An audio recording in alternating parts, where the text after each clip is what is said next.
ई अखन प्रत्यक्ष प्रसारण लाइव हो रहा है। एसपी खबर के लाइव फेसबुक माध्यम से अपने सब देख रहा छे। सबके साधुवाद है। एक बेर हमारा एसपी खबर लाइव के जे संचालक है उनका ताली बजा के एक बार स्वागत कर दियो।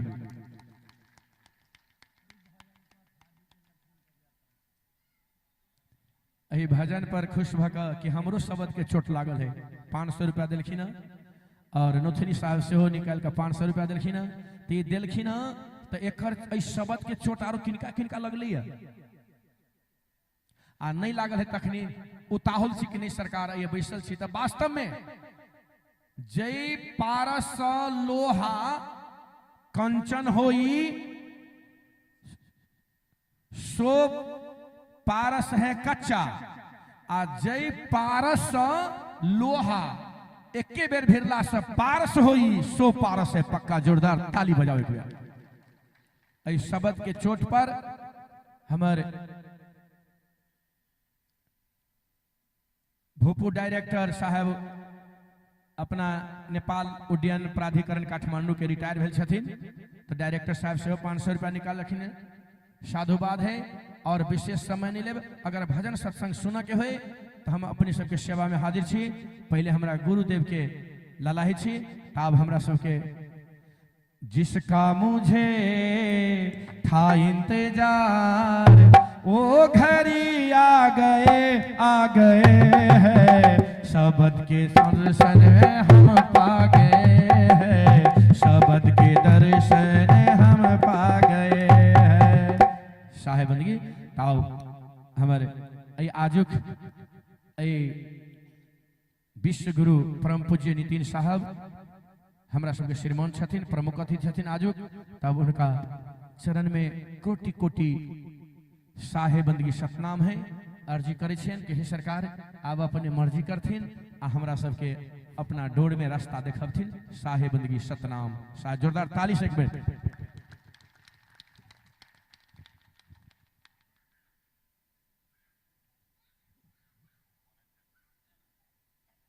साहिब बंदगी सतनाम। तो आज परमपिता परमात्मा की दया से नेपाल की पावन भूमि में राजा जनक के घर में माता जानकी के इस नगर में ये मूल ज्ञान का सत्संग होने जा रहा है। बहुत बड़े भाग हैं उन जीवों के जो इस मूल ज्ञान को अपने पूरे जीवन काल में एक बार भी सुन पाते हैं। और उससे भी बड़े भाग होते हैं उन जीवों के जो इस ज्ञान को थोड़ा सा भी समझ पाते हैं। तो आज नेपाल राष्ट्र में इस मूल ज्ञान का प्रचार प्रसार होने जा रहा है। और हम तो बचपन से सुनते आ रहे थे कि पूरी दुनिया में अगर कोई देश गुलाम नहीं हुआ तो वो नेपाल है। और देखेंगे तो जमीन के हिसाब से बहुत छोटा क्षेत्र है, लेकिन बड़े बड़े साम्राज्यों को इसने कभी अपने एरिया में घुसने ही नहीं दिया।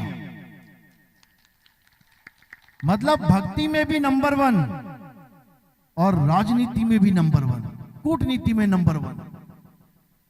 इतना महान देश है ये कि आज तक इसने कभी गुलामी का धब्बा अपने ऊपर लगाया ही नहीं।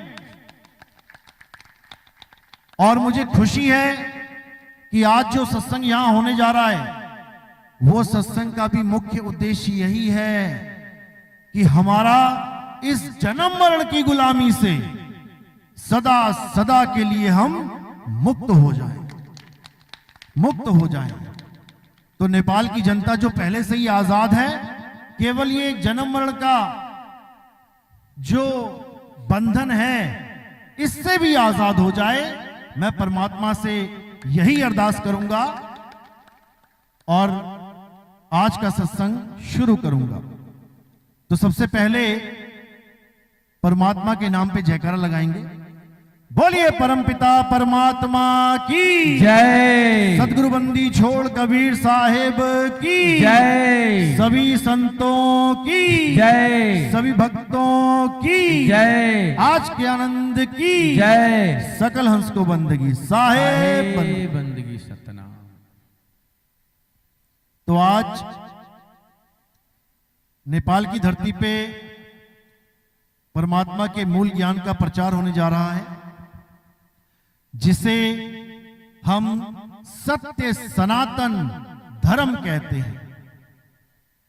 आज के समय में आपने देखा कि नाना प्रकार के धर्म, नाना प्रकार के प्रचार होने लगे हैं।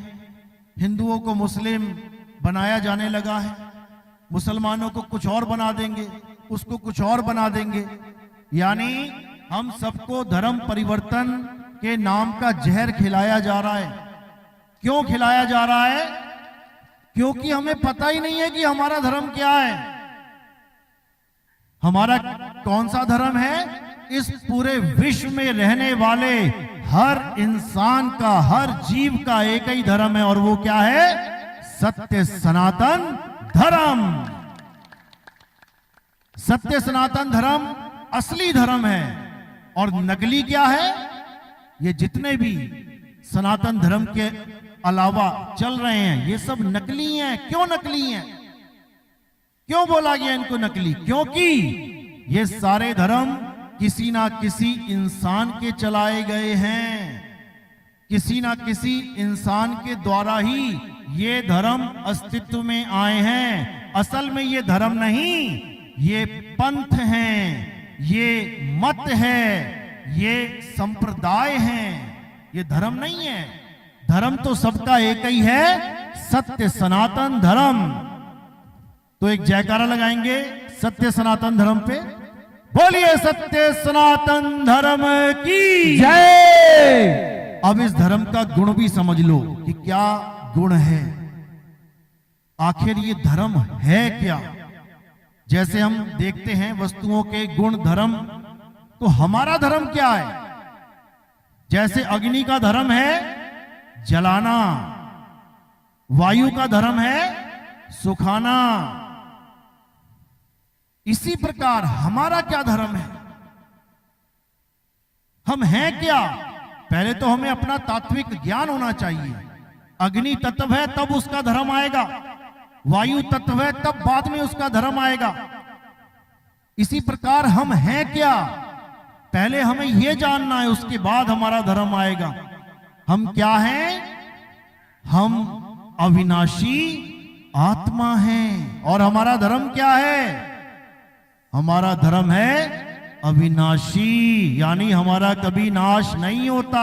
हम चाहकर भी मर नहीं सकते, हम चाहकर भी नहीं मर सकते। कोई सोचे कि मैं मर जाऊं, नहीं मरेगा, क्योंकि हमारा धर्म है अमरता। हम अमर हैं, और इसी अमर वस्तु का ज्ञान देने के लिए बड़े बड़े महात्मा, बड़े बड़े संत इस धरातल पे आते हैं। यही समझाते हैं हमें कि हम सब अमर हैं। इसको अच्छे से समझना पड़ेगा, क्योंकि हमारा जो अस्तित्व है वो आत्मा है। कहने को, देखने को, सुनने को हम तरह तरह के लोग दिखाई दे रहे हैं। पूरे विश्व में अलग अलग प्रकार के लोग दिखाई दे रहे हैं। उनके शरीर अलग अलग, भाषाएं अलग अलग, रहना सहना, खाना पीना अलग अलग। लेकिन जब हम तत्व रूप में आएंगे तो हम सब एक हैं।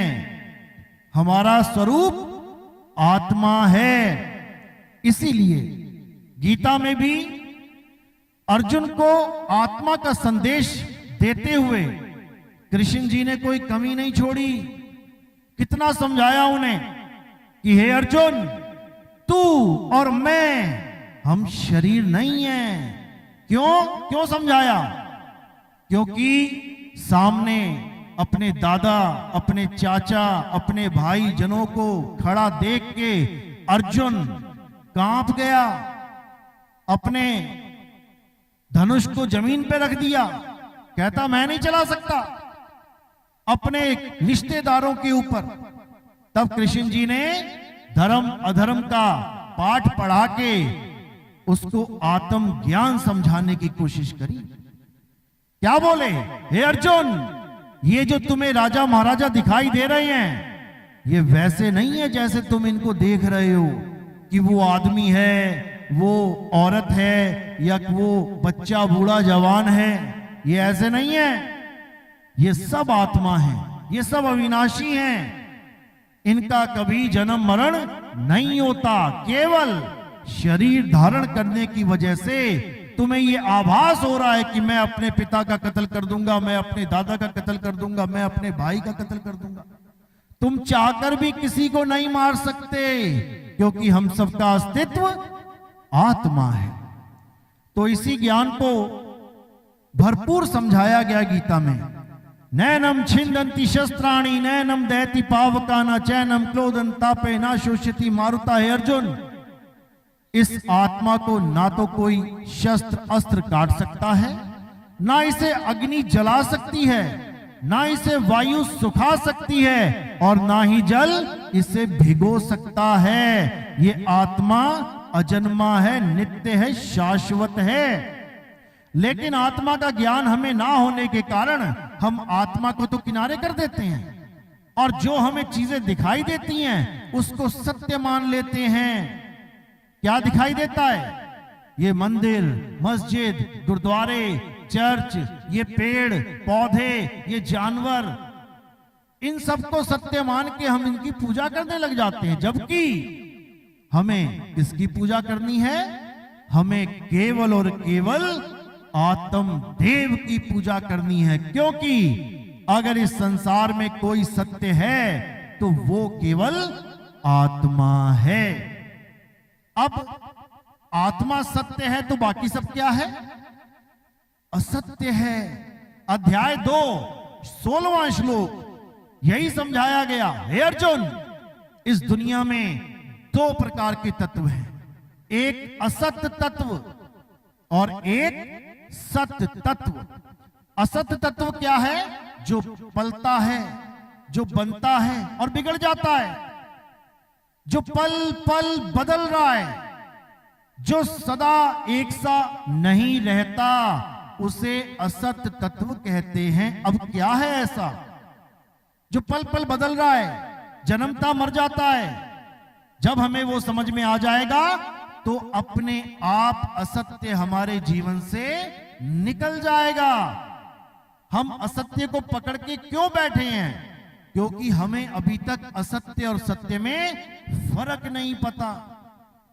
आप देखेंगे नकली नोट चलाने वाले लोग कितने शातिराना तरीके से नकली नोट को असली जैसा छाप के मार्केट में चला देते हैं। जो दुकानदार भाई हैं, ये जो कोई मार्केट में कभी भी गए होंगे, जीवन में कभी ना कभी एक आधा नोट तो मिल ही जाएगा। नहीं मिला तो अच्छी बात है, नहीं मिला तो अच्छी बात है, लेकिन नकली नोट भी आपके पास चल जाता है। कारण क्या है? क्योंकि आपको असली और नकली में फर्क नहीं पता होता। अब सरकार पूरा गाइड कर रही है, नकली नोट और असली नोट में क्या क्या भेद हैं, क्या क्या असमानताएं हैं, वो सब समझा रही है। और जो उसको अच्छी तरह समझ लेता है तो नोट हाथ में आते ही 5-6 बार वो चेक करता है, अलग अलग 5-6 निशानियों को चेक करता है। और जब उसको समझ में आ जाता है कि हाँ, हर चीज बिल्कुल वैसी ही है जैसा सरकार ने हमें गाइड किया था, तो उस नोट को जेब में रख लेता है। लेकिन